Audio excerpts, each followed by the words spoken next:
College is one of the most memorable times in life for students, but if you're a parent and may feel worried or eager to help them succeed, that is, we've got some helpful tips from a psychologist and parent coach.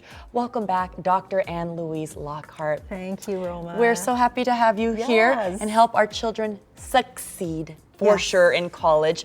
What would you say some of the biggest mistakes are that parents make when they are trying to help their teen get ready for college? I think they focus too much on academics, SAT scores, grades, GPA, and they forget that there's life skills that their student, soon to be young adult, needs to have, like how to do laundry and how to sort, how to pay bills, how not to blow your own entire budget on, fast food. Totally. Like just basic, how to get along with their roommate, how to resolve conflict, how to speak to your professor if you're not happy with a grade. So basic life skills like that you're not rushing in and doing it all for them, but you're helping them do it for themselves. Definitely, and also time management. Absolutely. For me, that was kind of tough. I was like, I always wanted to make sure I was in class like 15 minutes early because I did not want to miss my good seat also, and just that is the worst feeling when you walk in late to the classroom. I still have nightmares about that to Yes, this day. I know. We wake up with the alarm.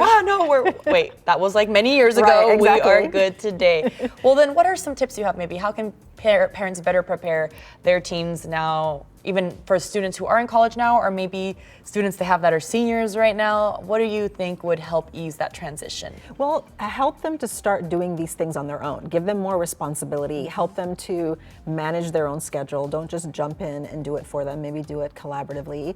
Help them cook a few meals. Like, what do you do when all you have is noodles? Like, how do you do something like what your chef talked about earlier? And handle their finances. Give them a debit card and a bank account and direct deposit their money from their job into those things.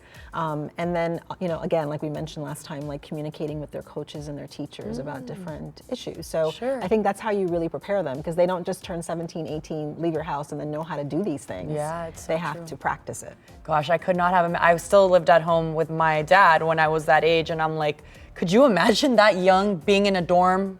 So many new people, I think also knowing like you can still call mom and dad anytime, we're there for you. Like, don't try to do this on your own too, is probably something that would be a great reassurance. And also emotional, like that's what I'm saying. It could get lonely maybe, stressful, scary.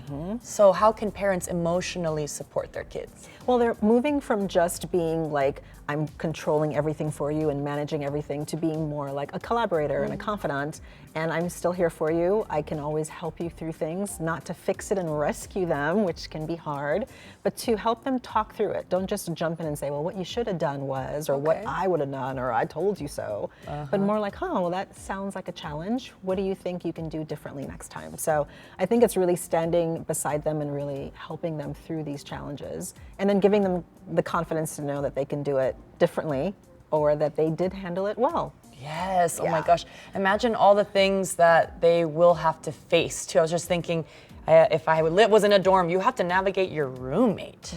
That is, so how can also like maybe the student themselves prepare themselves? Do you think they should do any sort of listen to podcasts, or maybe go make new friends like purposely? Like, I don't know, what do you think? Yeah, all of it. I mean, I think finding good podcasts that talk about communication skills and relationships, how to make a friend. Yes. I mean, just really life skills that I don't think we had to think about too much.